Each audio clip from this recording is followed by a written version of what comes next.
You're listening to WRUULP, Savannah, Georgia, 107.5 FM, WRUU.org. We are Savannah Soundings, community radio with global soul. You're listening to music local and sustainable, and I'm your host, Dave Lake. Tonight, we are in the studio talking with CC Witt. Earlier, you mentioned It's Complicated. Again, that's not your story. No. But it's a story of a friend of yours. Mm-hmm. Would you like to share that? Sure. This one's one of my favorite ones to play, really. Why? I don't know. It's just like when I first wrote this song, I wrote it more of like a pop rock song. So like I had more fun chords like that one. But then I changed it to be a little bit more country. So I have like...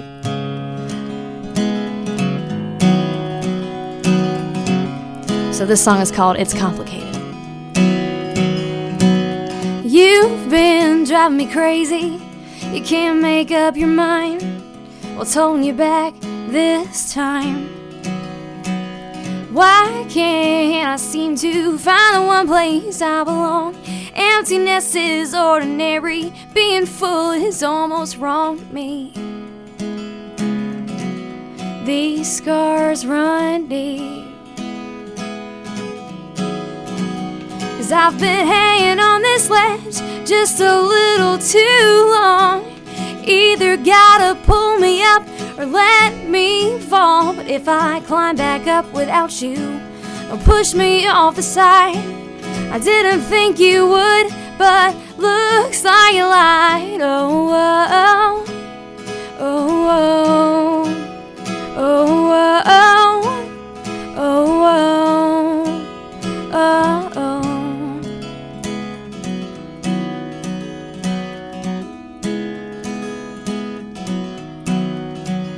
Now I look into your eyes, and I don't know what I see. All I wanted was a kiss goodnight, and you couldn't give that to me.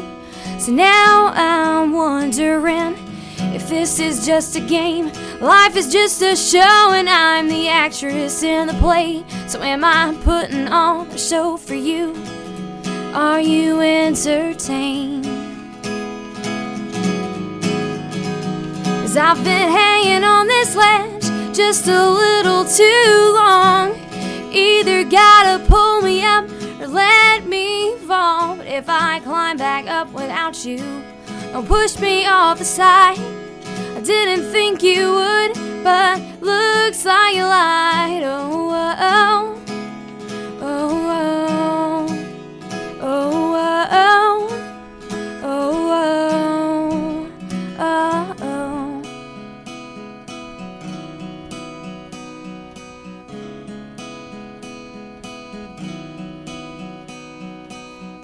You held me up for a while, then you ran away when you saw me smile. Are you afraid? That's okay, I'm already far away. I'll be gone soon, don't worry about me. 'Cause I've been hanging on this ledge just a little too long. Either gotta pull me up or let me fall. If I climb back up without you, don't push me off the side. I didn't think you would, but looks like you lied. Oh, oh, oh, oh, oh, oh, oh, oh, oh,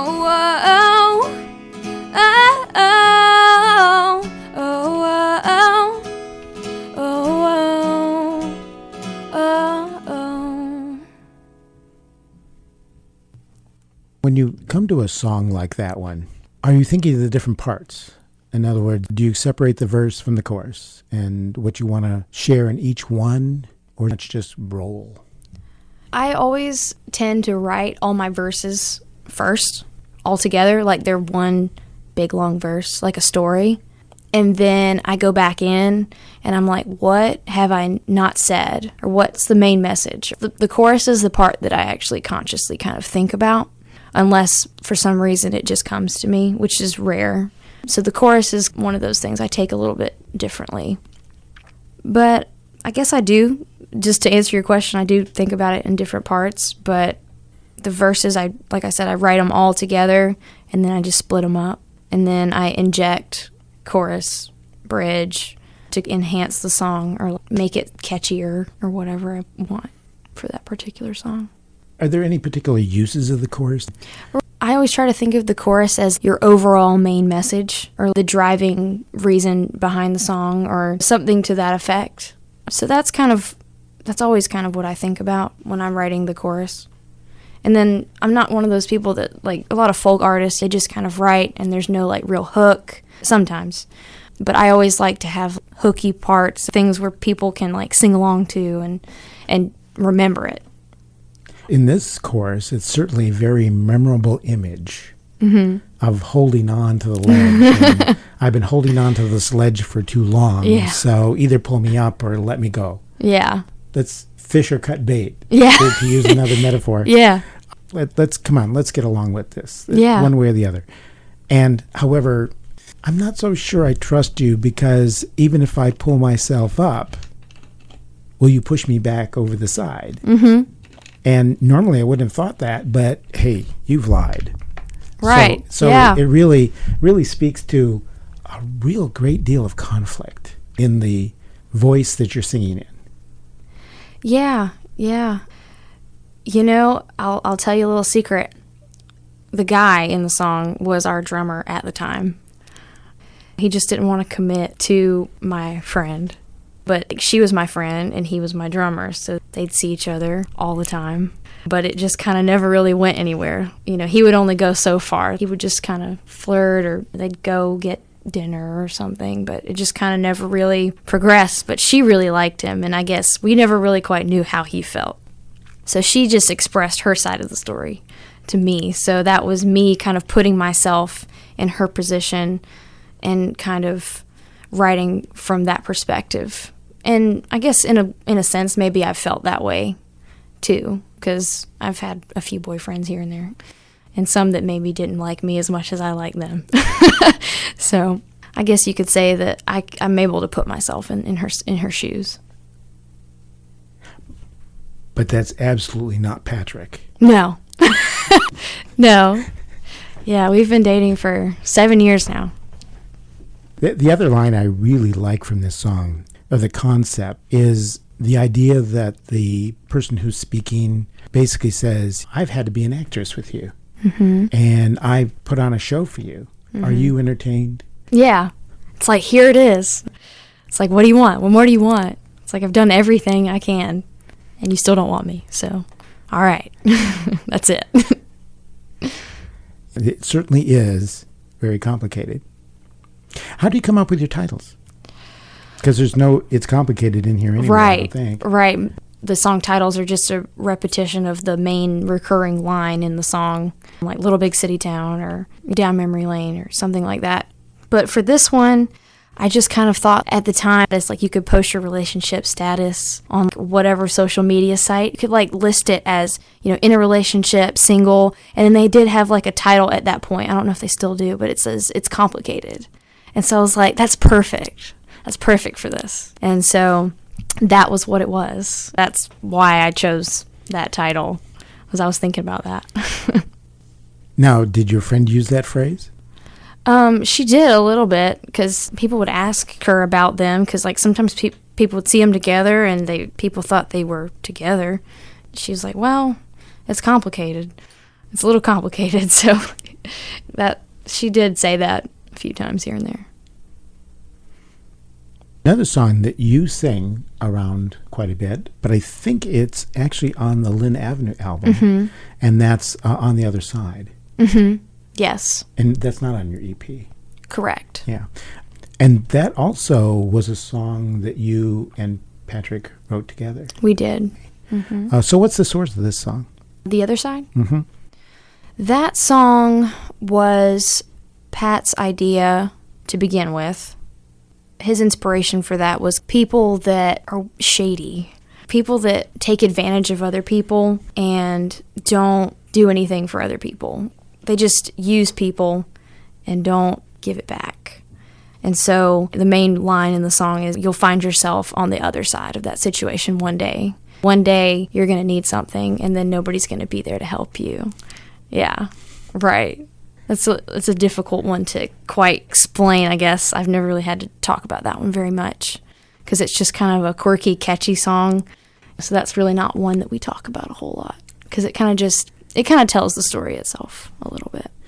Nothing is as it seems to be a theme through that song. Yes. People come across so sincere and so charming, but they're not. Don't judge a book by its cover is kind of like the overall message of that song. It's really interesting how it starts out because you sort of wonder, where is this going? Because interstate headlights might look like shining stars, but they're really just cars trying to run you over. Yeah. All the lines are quirky and meant to kind of make you laugh a little bit. I think my favorite line in the song is, crazy girl with a homicidal streak. She's going to run you over with her SUV. That's the line that people always actually hear, and they start laughing, and that makes me laugh when I see that they got it. Right after that, there's something about it's too late to stop her attack. Like her tire marks. She's going to run you over with her SUV. It's funny, like Pat writes one line and then I finish it. So I wrote the tire marks part. So he wrote the SUV part? He did. He's got some good lines in there, for sure. Would you like to do that one? Yeah, sure. All right.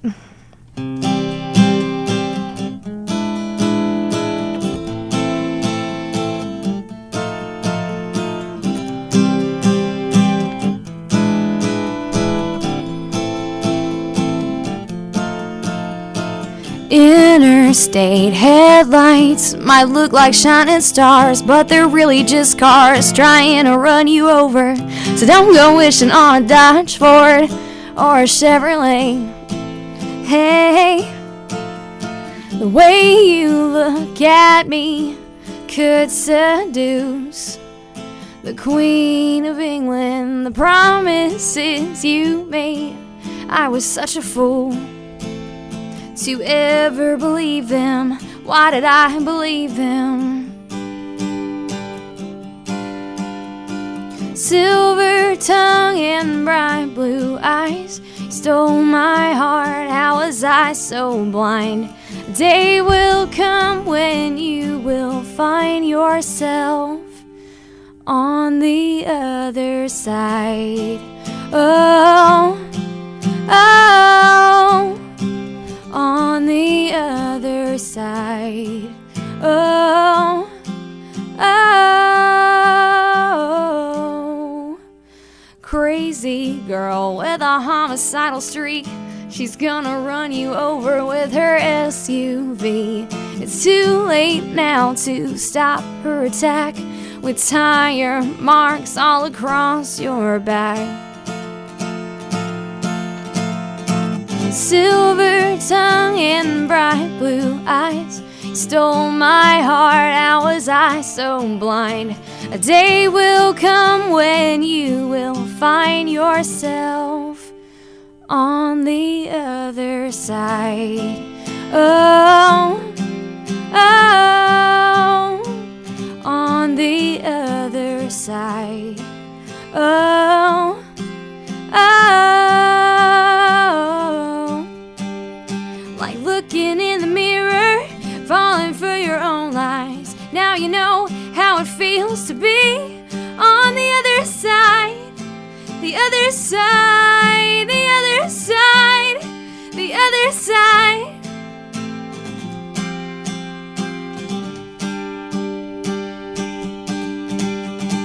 Silver tongue and bright blue eyes, you stole my heart. How was I so blind? A day will come when you will find yourself on the other side. Oh, oh, on the other side. Oh, oh, silver tongue and bright blue eyes, You stole my heart, how was I so blind? A day will come when you will find yourself on the other side. Yep, you're going to look in the mirror and you're going to see who you really are. Mm-hmm. Mm-hmm. Now, do you, after Patrick has his way with this song, do you try to shape it then into a female perspective? Is that part of what you do? He's actually pretty good at writing it. He knows my key very well since we've been playing together for a long time. He knows my key very well, and he's a good writer. I mean, he knows how to write from a girl's perspective or in a general sense where it could be a guy or a girl. So he's always really good about that, actually. And sometimes I tweak it a little bit here and there to kind of emphasize it. Some of the songs like this one perhaps have a more abstract framework. Yeah. Come not from specific incidences, right, but rather come from just a general idea that you can create a song out of. Yeah.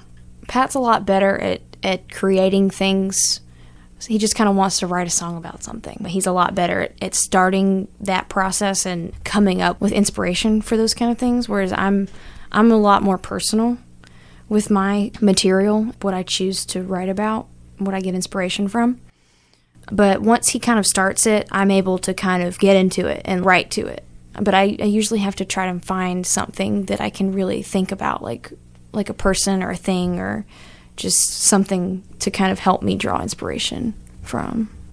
Like on this song, some individual you happen to know who you really there's didn't lots trust. of people that hurt your feelings and stuff like that. So, I try and go back to those moments briefly and just try and put myself in that position again and just think about what would I say here to kind of help make it real.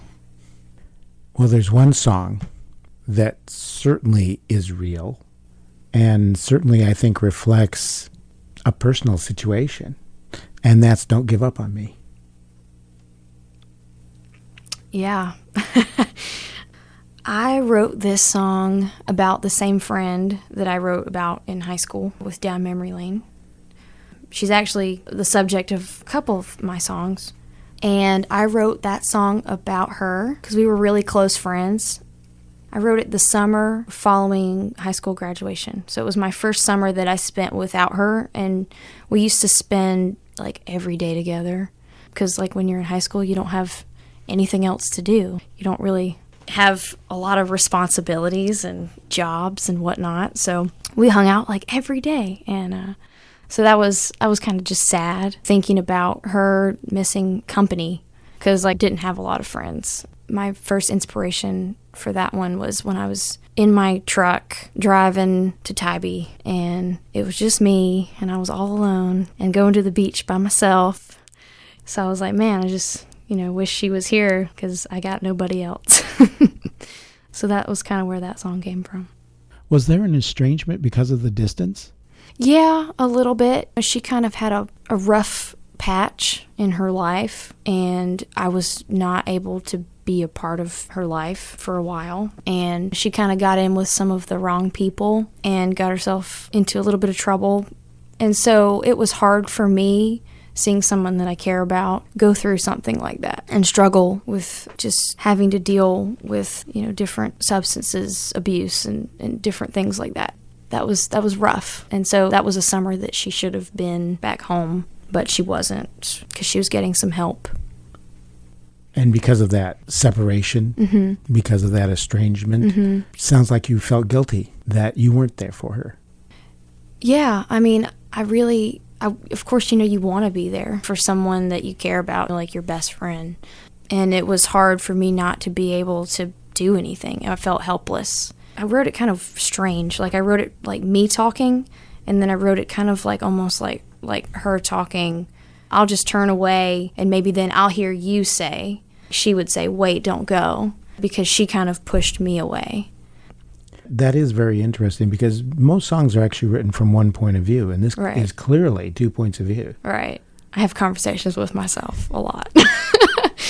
I tend to do that. I tend to write from other people's perspective, or I guess two in this case. From your perspective, you're here in hometown. Yeah. She's someplace else. Mm-hmm. People in the street, they bring up your name and they ask me how you're doing, and I never know what to say. Yeah, when you got best buddy sees you together, especially in a small town, Savannah, little big city town, when they see you without that person, they're like, well, where are they at? What are they doing? Where they been? How are they? What's new? And then you're like, well, I don't know. So it was kind of a hard thing to talk about because you want to protect the dignity of someone. That was difficult for me at 18 to go through. And there's this real touch of sadness running through it. The last time I heard your voice, it was on an answering machine. That sense of loss. Yeah. For our whole freshman year of college, I watched her go through this, and then it just got worse and worse. I regret not being there to help her or trying to help when I should have stepped in and said something. And I wasn't there for most of it, but I knew what was going on, and I didn't say anything. And so that was something that I always kind of lived with, and that was tough. And so for all through college, we didn't really talk. We still don't really see each other very much. We're not like best friends like we used to be. But at the time that I wrote the song, I was really upset and hurt because she kind of just pushed me out when I really wanted to just be there to help her. It was like one day we were best friends, and the next day we weren't. You really got torn from someone. It was like they got taken from you. So in a way, I paint the picture in the song, leaving it open to being a relationship because it's more relatable. I think more people can relate to a breakup or a relationship because it's kind of, in a way, it's the same feeling without the romantic part. That's kind of why I chose to kind of make it general enough to be relatable. And that certainly comes through because I'm thinking of the line, I've been going through scenarios in my head. I'm wondering if it's something I said. Right. I never quite understood what happened at the time. And I was just like, did I do something wrong? Like, why doesn't she want to talk to me anymore? It took me a long time to just get over it because it wasn't like we were going to talk about it. We never did. We just moved on. Would you like to sing that song? Sure.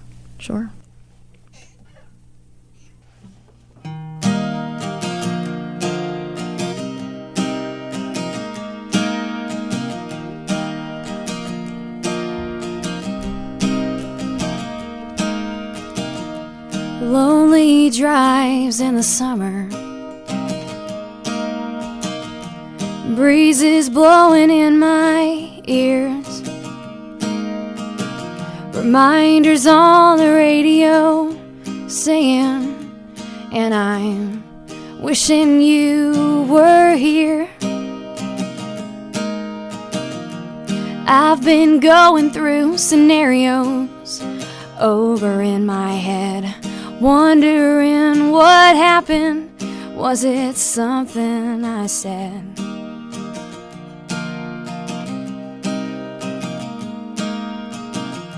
Let the waves crash down, wash away all my pain, turn to memories, fade into a picture frame. I'll just turn away, maybe then I'll hear you say, wait, don't go, please, I'm sorry, just give me another chance, please, darling. It's been too long since I've been home. You know I can't do this alone, so please don't give up on me.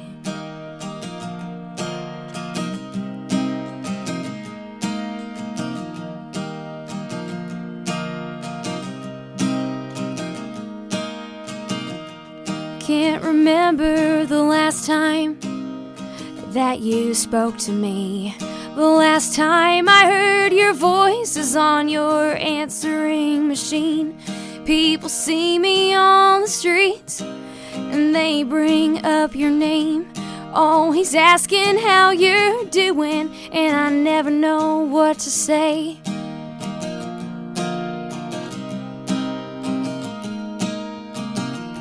Let the waves crash down, wash away all my pain, turn to memories, fade into a picture frame. I'll just turn away, maybe then I'll hear you say, wait, don't go, please, I'm sorry, just give me another chance, please, darling. It's been too long since I've been home. You know I can't do this alone, so please don't give up on me.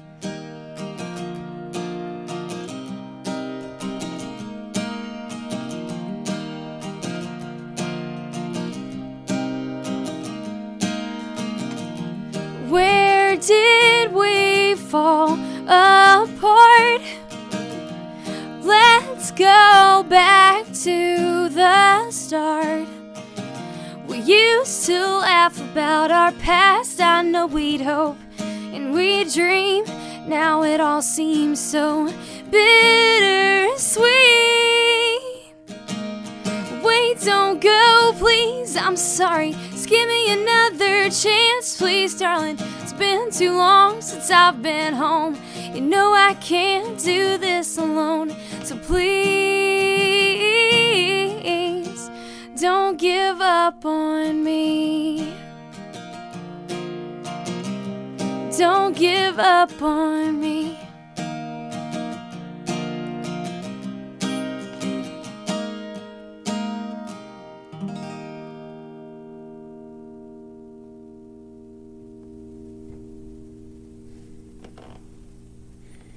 I know we hoped and dreamed, but now it's so bittersweet. Yep. Now, you mentioned before that you sort of want to separate yourself from Lynn Avenue in terms of the types of music that you're writing for yourself or them. Well, for this album that I did, I just wanted a chance to discover what I sounded like on my own. Just because I've played in a band pretty much the entirety of the time I've been playing music. And so it's been kind of a self-discovery process and kind of defining who I am as a solo artist and what I sound like on my own, and figuring out if maybe I like that more, or just kind of figuring out where I stand with all that. Not using the band as my crutch. And I think it'll help me in the long run, just as my growth as just a musician and a songwriter in general, just being able to know that for sure. And then being able to bring that back to my band and enhancing our overall quality of musicianship. So what you're planning to do is discover yourself. Mm-hmm. And if we listen to the EP, can we confidently say this is CC Witt? Yes. Okay. I definitely think so. I'm pretty proud of that. You should be. It's very good. Thank you. And having listened to that, we then think how you're going to return that to the band and what you're going to bring of that self-knowledge back to the band. Yeah. I've been discovering myself as a solo artist and in confidence. And Lynn Avenue had done a lot of growth and change in that time that was much needed. And so I think it all ties in together with a new rebranding of Lynn Avenue, because I don't want people to think of Lynn Avenue as that generic pop country band. We want people to really appreciate us as musicians and songwriters. Lynn Avenue's new stuff will be a lot more mature. And you're looking forward to continuing the relationship with Lynn Avenue? Yeah, absolutely. And continuing the growth of Lynn Avenue?